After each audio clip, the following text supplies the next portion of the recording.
Parte 2 de todo lo que me mandó Ralph Importados. Arranquemos con los tops deportivos. Tengo dos tops de la marca Adidas. Miren este color, no sé, naranja, coral. Y también tenemos el mismo, pero en color blanco.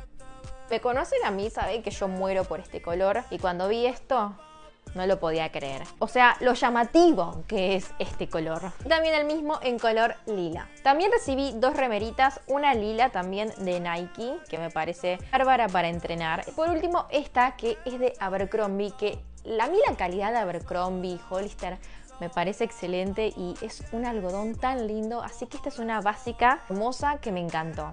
Muchas gracias Importados Ralphie, y acá voy a dejar etiquetada a la marca. Bye.